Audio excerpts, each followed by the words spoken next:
It feels like it's been going on for months, but in fact the official state election campaign gets underway next week. While there's a strong focus on the marginal Melbourne seats, the level of spending in regional Victoria shows that's where the other battleground lies. Kirsten Vaness has the story. There's been no shortage of announcements for Jacinta Allan this year, as both the Rural and Regional Affairs Minister and member for Bendigo East. I'm very pleased today to announce that the Brumby Government, through Regional Infrastructure Development Fund, through Regional Development Victoria, is contributing $2.1 million. It's election time, and while the most marginal seats are in Melbourne, a key battleground is regional Victoria. If the coalition is to win the dozen or so seats that it would need to form a government in Victoria, it will certainly need to make inroads in the regions. Premier Steve Bracks. Labor claimed a number of seats in regional Victoria in 1999. That was crucial, of course, to Steve Bracks forming government at that time, and the coalition has really struggled to claim back that territory ever since. One of those seats was Bendigo East, where Jacinta Allan celebrated her 26th birthday as she took office with a swing of 8%. The bidding war over the Bendigo Hospital shows just how important this seat is. The government announced $470 million in its state budget, calling it the largest investment in a regional hospital in Victoria's history. Then a few months later, the coalition came up with a $630 million upgrade of its own. And it's not just the hospital. The local sporting oval and the Bendigo Showgrounds are reaping the benefits of the grab for votes. Michael, g'day. Paul. The Liberal Party's Michael Langdon is fighting for the seat on the ground of education and health.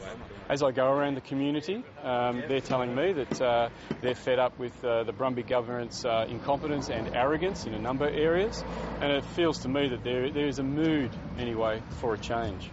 This election, Labor holds Bendigo East by 5.4%. It joins South Barwon and Ripon as country marginal Labor seats, while the coalition will be closely watching the seat of Morwell, Narrabeen and the South West Coast.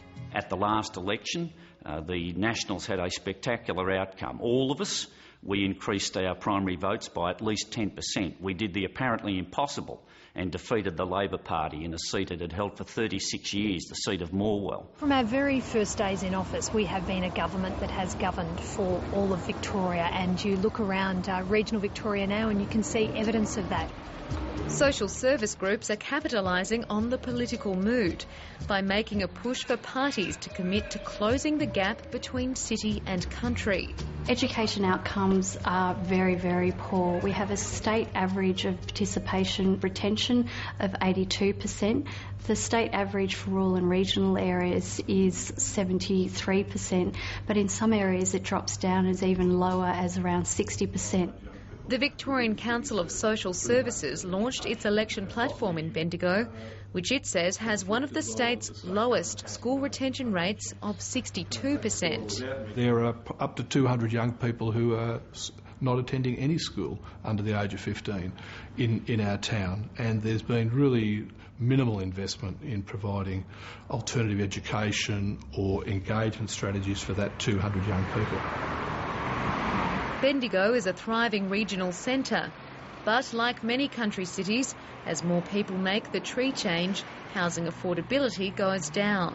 We still are seeing too many families reporting to our local agencies that they're sleeping in the forest in cars or in tents or even in caves because they just are getting turned away from services because of the lack of public housing, lack of social housing and lack of short-term accommodation. Welfare groups say intervention programs work, like this one. NetSchool is designed to get students who stopped going to school interested in learning again. Probably what I needed was the support of someone saying, oh, we believe in you, you can be someone. You know, and that was really great to hear that. I'm like, oh, I can.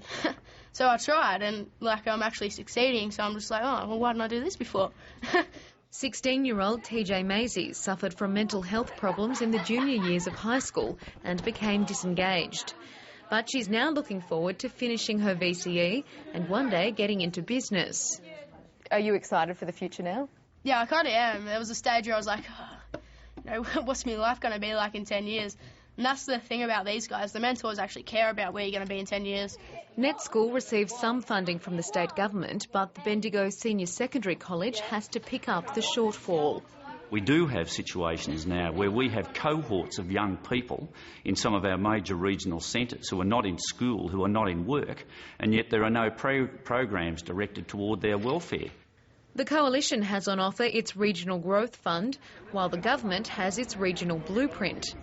There are fundamental differences. Around about $270–300 odd million of what's been proposed by the government is comprised of service provision which comes within the responsibility of respective departments. It'd be done anyway. The $631 million that the government has allocated in our blueprint is all new funds. There is a comprehensive plan that sits behind the blueprint that's been developed in partnership with local communities. In contrast, the Liberal National Opposition can only offer up to regional communities a 3-page press release. Neither side will be taking regional Victoria for granted if lessons have been learnt from 1999. We also have to consider whether there's a groundswell of dissatisfaction with the Brumby government in the regions, and it's something that's always difficult to pick up from metropolitan Melbourne.